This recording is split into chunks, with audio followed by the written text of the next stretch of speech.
Hi, Sunshine. Thanks for joining me on week 21 of my journey. Sorry I skipped last week. It was just a lot. A quick reminder or trigger warning for new and repeat visitors. Hi, my name is Lauren, and I started this project because my dad died earlier this year, and we had a very stressful relationship for a long time. We were just starting to reconcile when suddenly he and our chance at reconciliation were both gone.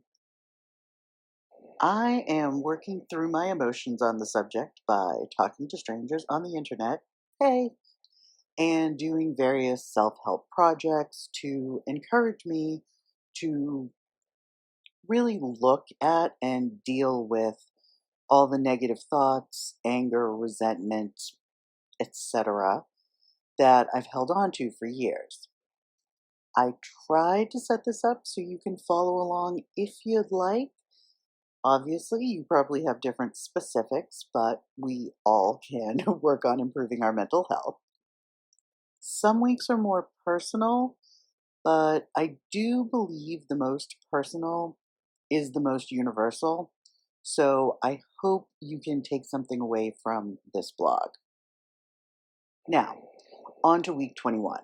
One of the things I had always appreciated from my dad was a strong work ethic and a good money mindset, or so I thought. But as another year comes to an end, and I'm trying to finish a few projects I have going on, I realize that my father's thoughts on money and work shaped me in ways that were unexpected and, more to the point, kind of problematic. I personally think having a good work ethic is important.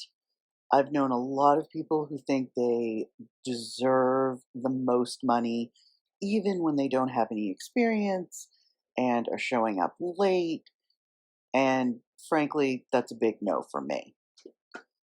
On the other hand, I know plenty of people, I was one of them, who brag about working 100 hours a week, never take a vacation, and that's also a big no. And in this case, because it's most often people working for themselves, or, small family catering business, as just a random example, who do this, they think they're getting more done. But I hate to break it to you, no. Your body and brain are not designed to do that. You need sleep and rest and new and novel experiences. I saw a research paper that was published a while ago that talked about increased productivity when people work fewer hours. I mean, even Nixon said the 4-day work week was on the horizon. You know, that super liberal socialist guy from way back when? Yeah. Personally, I've seen it in my own work over and over. When I work fewer hours, I get much more done because all my time is spent excited and focused on achieving my goals, as opposed to bored and resentful. I'm stuck at a desk, not able to do anything because nobody's around for sales calls or nowhere is open to place orders for event rentals and that kind of thing. The second part of this pairing is money mindset. I grew up with my father completely focused on making as much money as possible, or at least enough so that he felt very comfortable. And he was able to accomplish a lot of what he wanted. I'm sure he would have wanted more, but he spent the majority of his adult life very comfortable. I always thought this made him great at money mindset. So I thought if I listened to him, it would help make me better at money mindset and better at making money in general. Turns out this was a bad idea for a number of reasons. And I will tell you those reasons over on the blog. There's a link in the description. It's on Patreon, but it's free to anybody who clicks the link. So if you're interested, you can go and check it out. Wrapping up, I think my first takeaway is I need to embrace the idea that time and physical effort isn't what makes you money. Otherwise, construction workers who put in 80 hours a week would be the ones with private jets. Money can come easily.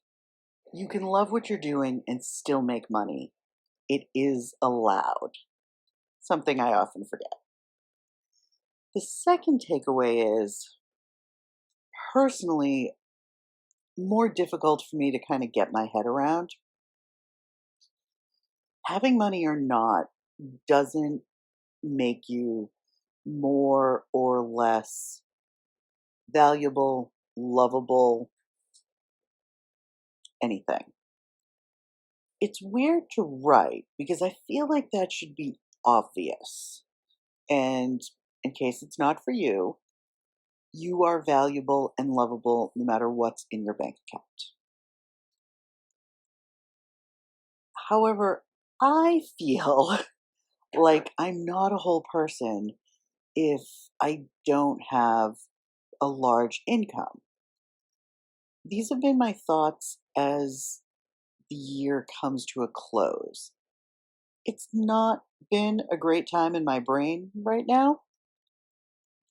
So, if your brain has also been telling you these types of lies, I'm going to make a suggestion that I've actually already made, and that is positive affirmations. Sometimes, I will be honest, I don't want to do them, but I've been trying really hard to, at the very least, get this one affirmation in every day. I am enough, loved, whole, and worthy just the way I am. And so are you. If you are dealing with feelings of hopelessness or depression, I wholeheartedly encourage you to seek help. I'm going to have some links down below just in case. I don't know about you, but I know that my brain can be a terrible place to live. Dealing with all that strife between me and my father has not improved the situation inside my skull. I use a variety of strategies to help me cope. If your brain is also kind of a jerk, I encourage you to seek help and see what options work best for you. And if you're dealing with a difficult parent or relative this holiday season, you have my permission to do whatever you need to do to protect your mental and physical health. Sending you love and happy thoughts, and I'll see you next week.